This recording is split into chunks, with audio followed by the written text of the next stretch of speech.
ಇವತ್ತು ರಷ್ಯಾದಲ್ಲಿ ನಮ್ಮ ಕನ್ನಡ ಸಿನಿಮಾ ರಿಲೀಸ್ ಆಗ್ತಿದೆ. ವಿಡಿಯೋ ಕೊನೆವರೆಗೂ ನೋಡಿ. ಒಂದು ಅದ್ಭುತವಾದ ಕ್ಷಣಕ್ಕೆ ಭಾರತವೇ ಸಾಕ್ಷಿಯಾಗಿದೆ. ಈ ಒಂದು ಇಂಡಿಯಾಗೆ ವೆಕೇಷನ್ಗೆ ಹೋಗಿ ರಿಟರ್ನ್ ಬರೋದು ಲೇಟ್ ಆಯಿತು. ಸೊ ಅಷ್ಟರಲ್ಲಿ ರೇಡಿಯಾಲಜಿ ಕ್ಲಾಸ್ ಸ್ಟಾರ್ಟ್ ಆಗಿ ಒಂದು ಸೈಕಲ್ ಮುಗ್ದೋಗಿತ್ತು.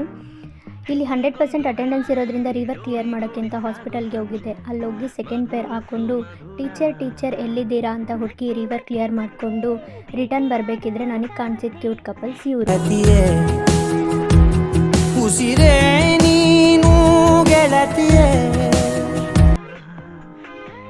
ಸೊ ಇವ್ರನ್ನ ನೋಡಿಕೊಂಡು ಬಸ್ ಹತ್ತಿದ್ರೆ ಬಸ್ ಫುಲ್ ರಶ್ ಇತ್ತು. ಅಲ್ಲೇ ಯಾಕಪ್ಪ ಇದೊಂದು ಸೀಟ್ ಖಾಲಿ ಇದೆ ಅಂತ ನೋಡಬೇಕಿದ್ರೆ ಅಲ್ಲೇ ಪಕ್ಕದಲ್ಲಿದ್ದಿದ್ದು ಲೇಡಿ ಬಾಂಡ್ ಕಂಡಕ್ಟರು ನಂದು ಅಂತ ಆಕ್ಯುಪೈ ಮಾಡ್ಕೊಂಡಿದ್ರು. ಆಮೇಲೆ ಹೇಗೋ ಹಾಸ್ಟೆಲ್ ಹತ್ರ ರೀಚ್ ಆಗಿ ವ್ಯೂ ಚೆನ್ನಾಗಿತ್ತು ಅಂತ ಒಂದು ಕ್ಲಿಪ್ ತಗೊಂಡೆ. ನಂತರ ರೂಮಿಗೆ ಬಂದ ತಕ್ಷಣ ನನ್ನ ರೂಮ್ಮೇಟ್ ಅವ್ರ ಫ್ರೆಂಡಿಗೆ ಐಬ್ರೋ ಮಾಡ್ತಿದ್ರು. ಸೊ ಹಂಗೆ ಇಲ್ಲಿ ನಾನೇ ಒಬ್ಬಳೇ ಕುಕ್ ಮಾಡ್ಕೊಳ್ಳೋದ್ರಿಂದ ನಾನೇ ಅಡುಗೆ ಮಾಡಿಬಿಡೋಣ ಅಂತ ಹೊರಟೆ.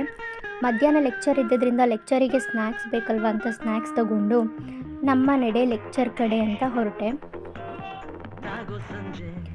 ಸೊ ಸಂಜೆ ಮೂವಿ ಇರೋದ್ರಿಂದ ಲೆಕ್ಚರ್ಸ್ ಎಲ್ಲ ಸ್ಟಾರ್ಟ್ ಆಯಿತು. ಲೆಕ್ಚರ್ ಸ್ಟಾರ್ಟ್ ಆದಮೇಲೆ ನಾನು ನನ್ನ ಫ್ರೆಂಡ್ಸ್ ಎಲ್ಲ ಮೂವಿಗೆ ಹೊರಡೋಣ ಅಂತ ರೆಡಿ ಆದ್ವಿ. ಮುಗ್ದಲ್ಲಿ ನೋಡ್ರಪ್ಪ ಮಂದಹಾಸ. ನಮ್ಮ ಕನ್ನಡ ಸಿನಿಮಾ ಕನ್ನಡದಲ್ಲೇ ರಿಲೀಸ್ ಆಗ್ತಿದೆ, ಅದು ಬೇರೆ ದೇಶದಲ್ಲಿ.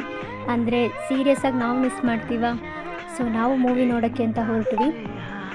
ಮೂವಿ ಅಂತಂದರೆ ಫಾರ್ ಶೋರ್ ಸ್ನ್ಯಾಕ್ಸ್ ಇರಲೇಬೇಕು. ಸೊ ಅಲ್ಲೋಗಿ ಸ್ನ್ಯಾಕ್ಸ್ ತಗೊಂಡು ಥಿಯೇಟರ್ ಒಳಗಡೆ ಹೋದ್ವಿ. ಸೀರಿಯಸ್ಲಿ ಮೂವಿ ಮಾತ್ರ ಅಲ್ಟಿಮೇಟ್ ಆಗಿತ್ತು. ಸೊ ಎಲ್ಲ ಮೂವಿ ಮುಗಿಸ್ಕೊಂಡು ಎಲ್ಲರೂ ಹೊರವ್ರ ಹಾಸ್ಟೆಲಿಗೆ ರಿಟರ್ನ್ ಆದ್ವಿ. ಇವತ್ತಿನ ಕತೆ ಇಷ್ಟೇ.